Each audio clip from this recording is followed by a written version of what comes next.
दानवीर कर्म वीरता प्रवीण, शौरवीर दानवीर कर्म वीरता प्रवीण, प्राणदान दाता कीर्ति मंत्र को प्रणाम है।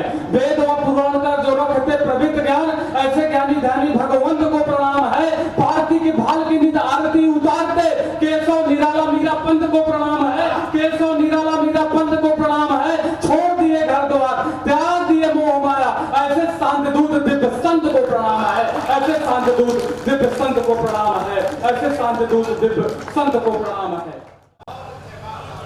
शायद और पढ़ता हुई बात हो रही थी, प्रखर भाई कह रहे थे कि कौन हिंदुस्तान में वंदे मातरम बोलता है और कौन कौन वंदे मातरम नहीं बोलता है। जब एक बातें उठती है कि हिंदुस्तान में कौन वंदे मातरम बोलता है और कौन वंदे मातरम नहीं बोलता है, एक मुक्तक पढ़ता हूँ, आप तक पहुंचने का प्रयास करता हूँ।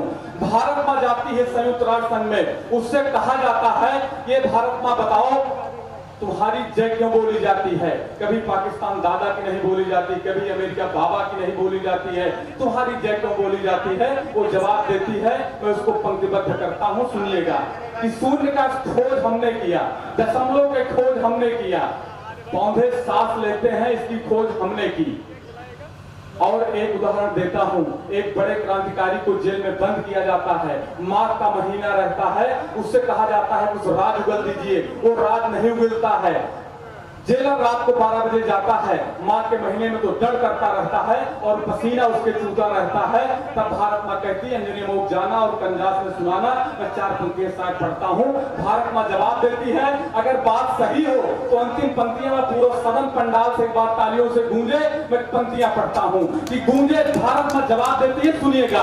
कि गूंजे गगन भेदी नारों से चहलो, गूंजे गगन भेदी नारों से चहलो, हम वो शंखनादे देते हैं जो सलाखों में कभी न टूटे, हम वो अटल इरादे देते हैं। हाथ उठा झंडा, हाथ उठा तिरंगा झंडा, जब गीत गाए वंदे मातरम के, फांसी के फंदे पर जाते हैं छोटे, हम वो औलादे देते हैं। फांसी के फंदे पर जाते हैं छोटे, हम वो औलादे देते हैं। फांसी के फंदे पर जाते हैं छोटे, हम वो औलादे देते हैं। एक ओज का कर लिख क्या कर सकता है, सुनिएगा साहब। हिंदुस्तान कहीं बर्मा बांग्लादेश तक नहीं था, हिंदुस्तान कहां तक था। हिंदुस्तान एक आर्य देश था, हम लोग आर्य से आए थे और हिंदुस्तान की सीमाएं वहां तक थी। सुनिएगा कि दहकती आग में पला हूं, राष्ट्रवाद के उन्माद का गान लिखता हूं। दहकती आग में पला हूं, राष्ट्रवाद के उन्माद का गान लिखता हूं। आर्य का वंश हूं, आर्य देश के भूगोल का अभियान लिखता हूं। आर्य का वंश हूं, आर्य देश के भूगोल का अभियान लिखता हूं। नौजवानों का जोश और होश मंत्र मुग्ध हो जाए पायल की झंकार में, इनके लहू में भगत सिंह के सपनों का हिंदुस्तान लिखता हूं। इनके लहू में भगत सिंह के सपनों का हिंदुस्तान लिखता हूं। इनके लहू में भगत सिंह के सपनों का हिंदुस्तान लिखता हूं। एक शायद फिल्म का डायलॉग आया, उस डायलॉग में कहा गया कि हिंदुस्तान जिंदाबाद था, हिंदुस्तान जिंदाबाद है और हिंदुस्तान जिंदाबाद रहेगा। लेकिन क्यों है, क्यों था और क्यों रहेगा। अगर आपकी माटी का कब 4 पंक्तियों में बांधना चाहे तो आप सुनिएगा कि गौरवशाली इतिहास हमारा क्या है। गौरवशाली इतिहास हमारा हर्ष का काल, कुषाण का काल, गुप्त का काल एक गौरवशाली इतिहास था, स्वर्ण युग था। कि गौरवशाली इतिहास हमारा शीर्ष पर हिम विराजता, प्राकृतिक सुषमा ललाट पर हर कोई है निहारता। गंगा जमुना कावेरी कल कल करती निनाद, बैठकर हिंद के पग को सिंधु में पखारता। बैठकर हिंद के पग को सिंधु में पखारता। बैठकर हिंद के पग को सिंधु में पखारता। उन्होंने कहा कि अगर धारा 370 खत्म हो गई तो हिंदुस्तान समाप्त हो जाएगा।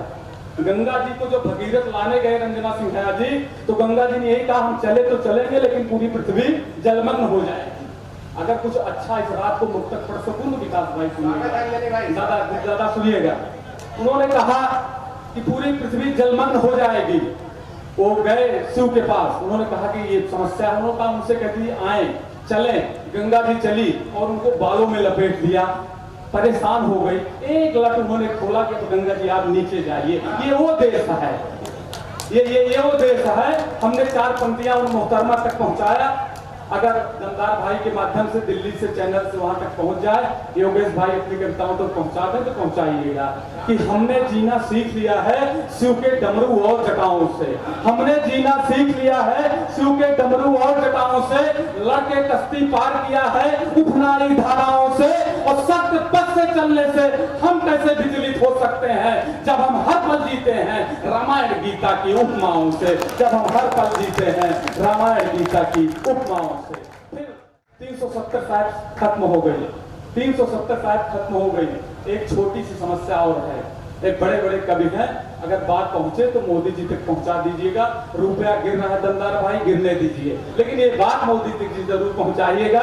मैं आपसे कहता हूं जरूर पहुंचाइएगा। एक समस्या है, भारत के मानचित्र में एक छोटी सी जगह है, एक थोड़ा सा रेखांकित हो रहा है जो हमको पीड़ा देता रहता है। अगर किताब पढ़कर कवि पूरी समस्या को एक छंद में बांध सकता है तो मैं आपसे आशीर्वाद चाहूंगा।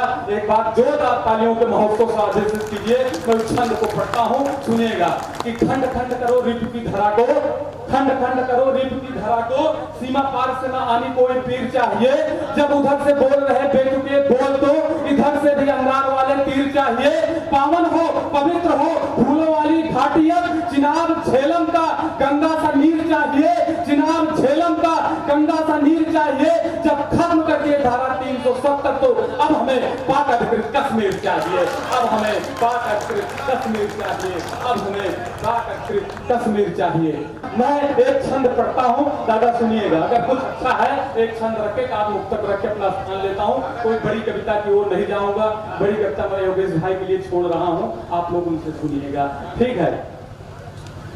प्रेम से जो बोल रहे प्रेम प्रेम भूल रहे, प्रेम से जो एक अलंकार का प्रयोग देखिएगा, प्रेम से जो बोल रहे प्रेम प्रेम भूल रहे, प्रेम से प्रेम की आप खुद पुकार सुनो।